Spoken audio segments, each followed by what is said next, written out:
దక్షిణాది రాష్ట్రాలపై హిందీని బలవంతంగా రుద్దే ప్రయత్నం జరుగుతోందా?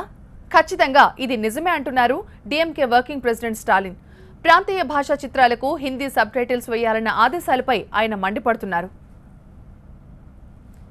హిందీ భాష వ్యవహారంపై కేంద్రాన్ని మరోసారి టార్గెట్ చేసుకున్నారు DMK working president Stalin. Modi సర్కార్ వరుస చర్యలు, నిర్ణయాలపై ఆయన మండిపడుతున్నారు. దేశంలో బలవంతంగా హిందీ భాషను చొప్పిస్తున్నారంటూ ఆగ్రహం వ్యక్తం చేస్తున్నారు.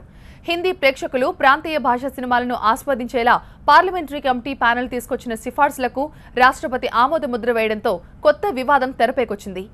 దేశవ్యాప్తంగా ఉన్న హిందీ ప్రేక్షకులు ప్రాంతీయ భాషా చిత్రాలను ఆస్వాదించేందుకు పార్లమెంట్ కమిటీ ప్యానెల్ కొన్ని సిఫార్సులు చేసింది. ప్రాంతీయ భాషా చిత్రాలను నేషనల్ ఫిల్మ్ డెవలప్మెంట్ కార్పొరేషన్ హిందీలోకి డబ్ చేయడం కాకుంటే ప్రాంతీయ భాషా చిత్రానికి సబ్ టైటిల్స్ వేసి విడుదల చేయాలని స్పష్టం చేసింది. అయితే ఈ సిఫార్సులకు రాష్ట్రపతి ప్రణబ్ ఆమోదం తెలిపారు.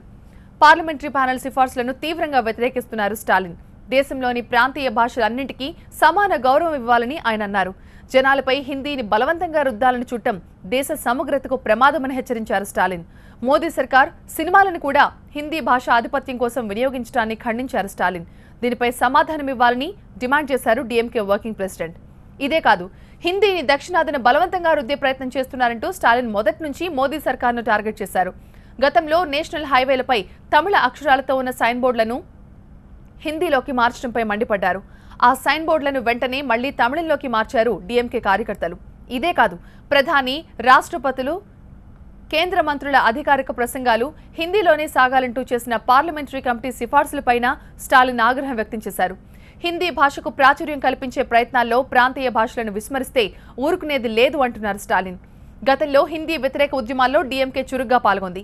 1960లో హిందీ భాష ఆధిపత్యాన్ని వ్యతిరేకిస్తూ ఉవ్వెత్తునేగిసింది. అప్పటి హిందీ వ్యతిరేక ఉద్యమానికి నాయకత్వం వహించిన డీఎంకే ఇప్పుడు మరోసారి అదే నినాదాన్ని ఎత్తుకుంది. హిందీ భాషను తమపై బలవంతంగా రుద్దే ప్రయత్నాలు సాగనిచ్చేది లేదు అని తేల్చి చెబుతున్నారు స్టాలిన్. అయితే మోదీ వరుస చర్యలతో ఆయన మాటలు దాడి పెంచారు. భాషపై కేంద్రంతో యుద్ధానికి సిద్ధమంటున్నారు స్టాలిన్. దీంతో ఈ వ్యవహారం ఇప్పుడు హీట్ పెంచుతోంది.